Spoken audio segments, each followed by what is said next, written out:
I am Rajeshri Venkitramanan, reading 80 words English Shorthand Dictation. Students, you should write again and again each dictation 3 or 4 times after you transcribe into English. Okay, we can start. I'm today standing here before you in spite of the advice and requests from friends and colleagues not to do so. Yet I'm doing so because I feel that we will be doing the greatest harm by this resolution to the Congress organization. It is not a pleasant thing for me to do this. I consider it a painful duty.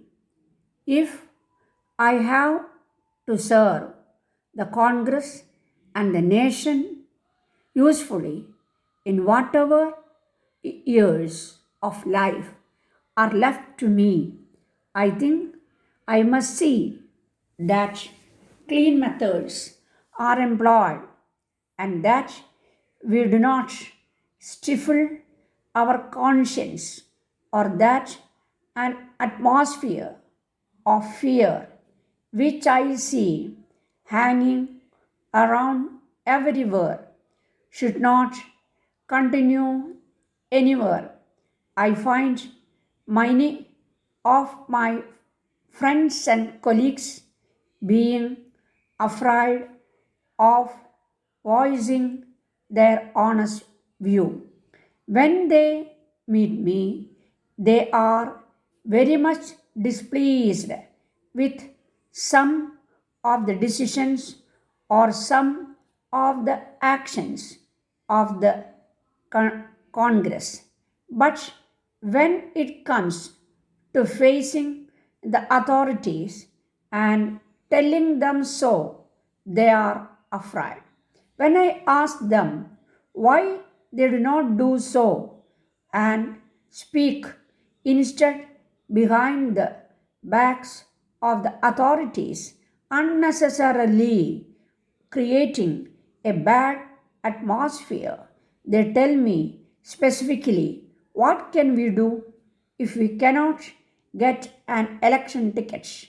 My friends, I do not believe that such people can be expected to possess strength or courage in any critical situation. I'm not expecting everybody to give up everything in order to assert himself and his conscience. If that is expected, it would be wrong. But if one stifles one's conscience, I feel that one loses one's manhood.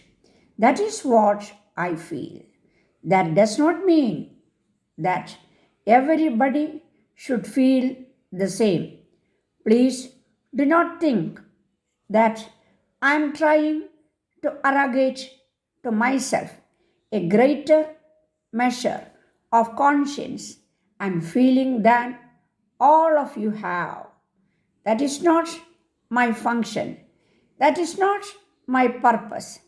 But there are political considerations and considerations of utility involved.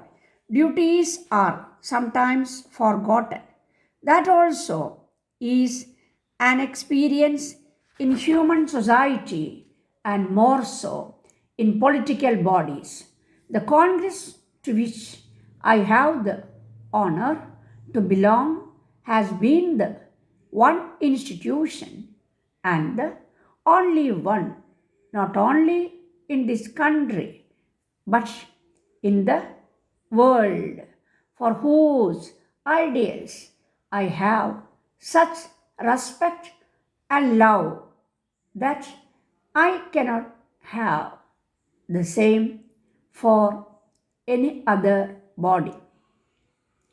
I do not think any other institutions has such ideals and such principles governing it, and that is why the Congress has become so strong or has remained strong and has the confidence of the people to a very large extent. I hope it will continue to have it in future if this country is to be assured of its safety and progress. If it ceases to follow these ideals and principles, if we allow this world of fear to surround and stifle our capacities, I'm afraid this Congress of ours, in spite of its glorious heritage, will have a miserable end. It, it is only the Congress that breaks down and the country survives. I would have no regrets, for after all, it is the country which matters and not a particular political institution. But when that institution is an instrument of the progress of the country, when a man like me is convinced that if the Congress loses its hold over the people,